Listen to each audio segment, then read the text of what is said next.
The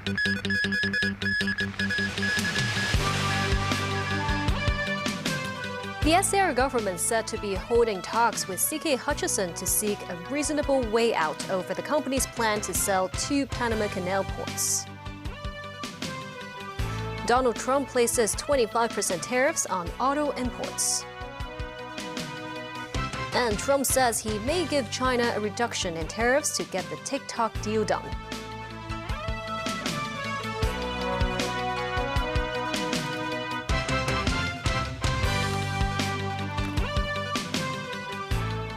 Good evening, and thank you for joining us. Sources say the SAR government is holding talks with CK Hutchison to seek a reasonable way out after the company announced its controversial plan to sell its ports at the Panama Canal to a consortium led by U.S. investment firm BlackRock. Reports also noted that the central government had ordered state-owned enterprises to put all new joint projects with firms under Hong Kong tycoon Li Ka-shing on hold. Timothy Lee tells us more. Several weeks have passed since local firm CK Hutchison Holdings' March 4th announcement that it plans to sell its 2 ports at the Panama Canal to a consortium led by American firm BlackRock. According to a South China Morning Post article, the Hong Kong government contacted CK Hutchison on that very day in a bid to find a reasonable way out. This as Hong Kong authorities stressed options are limited, owing to the high financial and political price that the local firm will have to pay by backing out of the deal, while continuing the deal could result in harming both the company and country. Chief Executive John Lee said earlier that the incidents had garnered much of the community's attention and emphasized that all transactions must adhere to legal requirements. When asked about how the government will handle the situation prior to the opening ceremony of the Boao Forum for Asia, the CE stressed he had already addressed the matter earlier. Speaking about the Panama Canal deal at the forum, former Chinese ambassador to the United States, Zhou Wenzhong, said all commercial transactions must also take the nation's interest into account. A sentiment that was echoed by the Ministry of Foreign Affairs. Foreign Ministry spokesman Guo Jiakun asserted that China opposes all forms of economic coercion and bullying tactics, noting that Beijing is against the use of such force to harm the interests of other nations. Timothy Lee, TVB News. Vice Premier Ding Xuexiang urged Asian countries to strengthen cooperation in his speech at the opening ceremony of the Boao Forum for Asia annual conference. Ding added China will continue to open its doors wider to the outside world and share opportunities with other countries.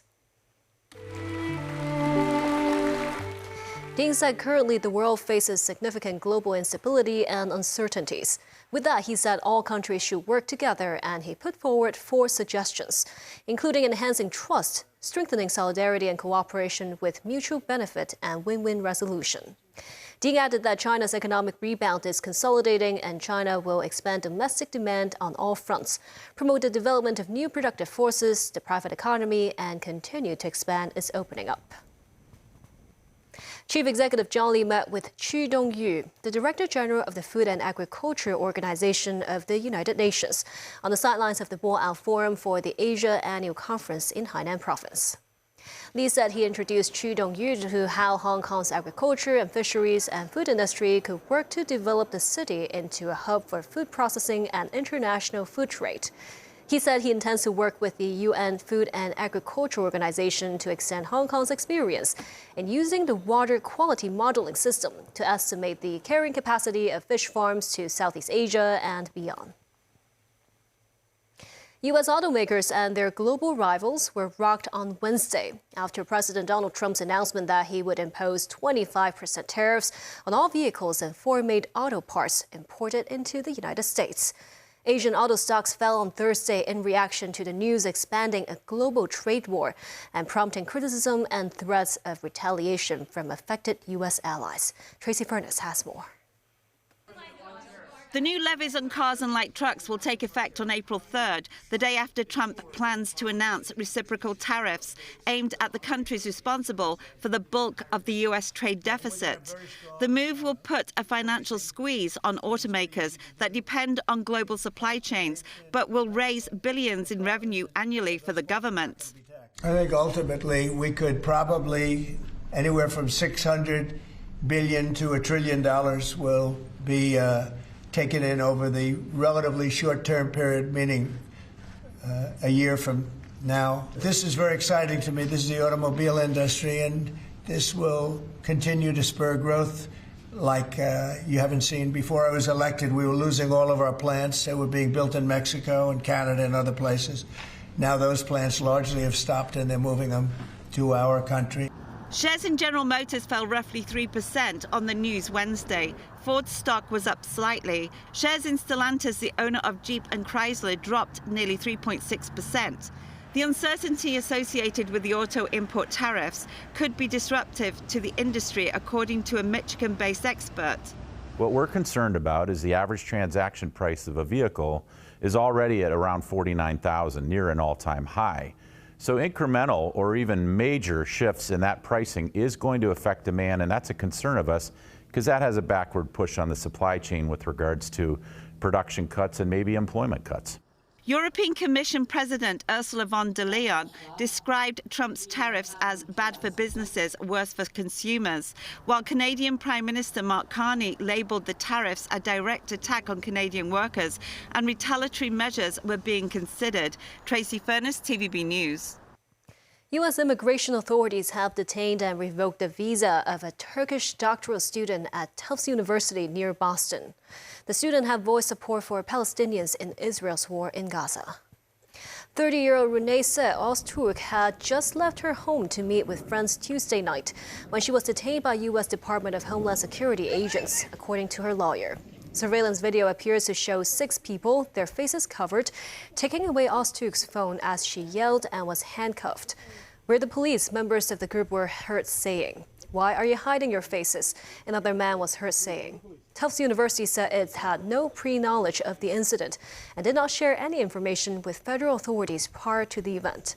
Ozturk is a doctoral student in the Graduate School of Arts and Sciences. And still ahead, and locally, the winter flu season is coming to an end.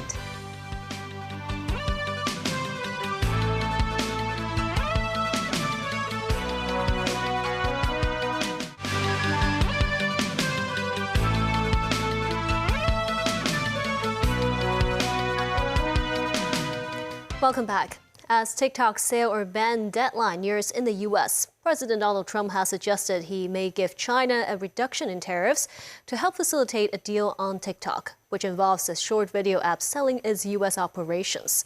It came after Chinese Vice Premier He Lifeng voiced grave concerns over Washington's trade policies, including tariffs and investigations during a video talk with a U.S. trade chief. Danny Zhou has the story. U.S. legislators on Capitol Hill passed a law last year requiring TikTok's Chinese parent company ByteDance to divest most of its stake or risk a ban in the U.S. on national security grounds. After an abrupt shutdown in January, the popular short video app was back online based on an executive order by U.S. President Donald Trump. ByteDance still faces an April the 5th deadline to find a non-Chinese buyer for TikTok.